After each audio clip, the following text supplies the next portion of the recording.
Halo Trust Me People, kembali lagi bersama saya Ruben, surveyor dari Divisi Project PT RSP.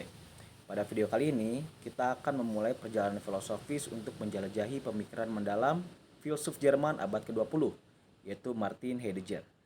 Pada intinya, dalam filsafatnya terdapat konsep yang sangat fundamental dan kompleks, yaitu sein atau being. Dalam video ini, kita akan mengungkap hakikat pemikiran Heidegger tentang being dan signifikansinya dalam ranah filsafat. Martin Heidegger adalah pemikir yang meninggalkan jejak mendalam dalam eksistensialisme dan fenomenologi. Lahir pada tahun 1889 di Jerman, ia mengembangkan pendekatan filsafat yang unik yang menentang pemikiran konvensional tentang realitas, eksistensi, dan kesadaran manusia.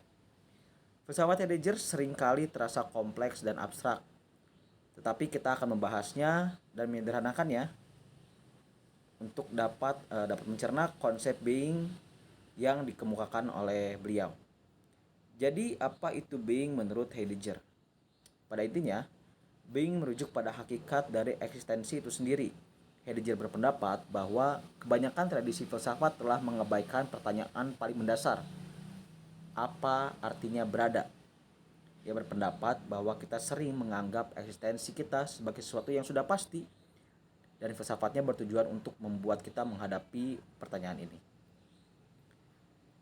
Penjelajahan Heidegger mengenai being berakar dalam ontologi, atau ini cabang filsafat yang berkaitan dengan studi tentang ada dan realitas. Ia mengusulkan bahwa ontologi adalah studi tentang apa arti berada, dan bahwa penyelidikan ini seharusnya mendahului penyelidikan filosofis lainnya. Heidegger membuat perbedaan penting antara dua mode being. Yang pertama adalah Dasein. Ini adalah istilah Heidegger untuk eksistensi manusia. Ia meyakini bahwa pengalaman manusia adalah unik karena kita memiliki kapasitas untuk kesadaran diri dan refleksi diri. Dasein bukan hanya tentang eksistensi, ini tentang menyadari eksistensi kita. Yang kemudian adalah being of things. Ini merujuk pada eksistensi objek atau entitas yang tidak memiliki kesadaran diri.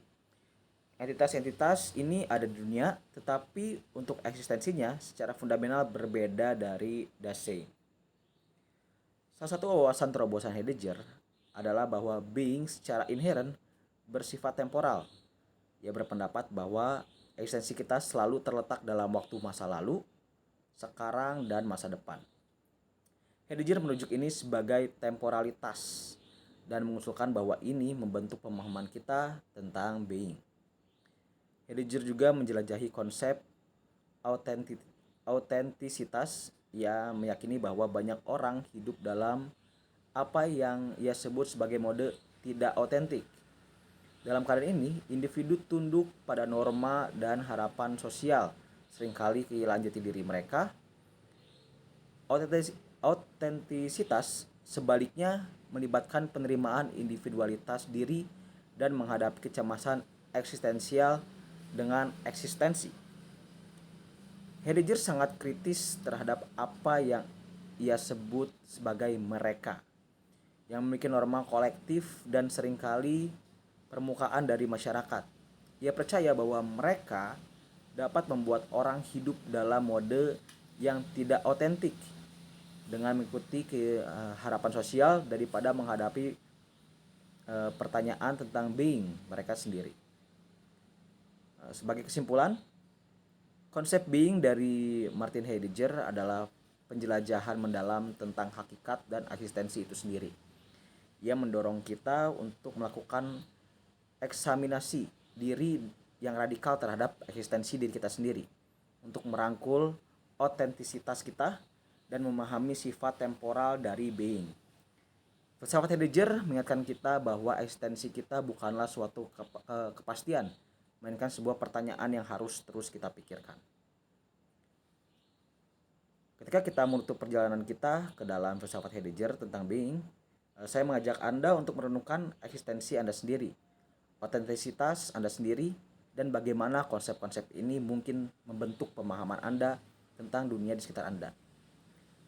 Terima kasih. Salam pejuang RSP.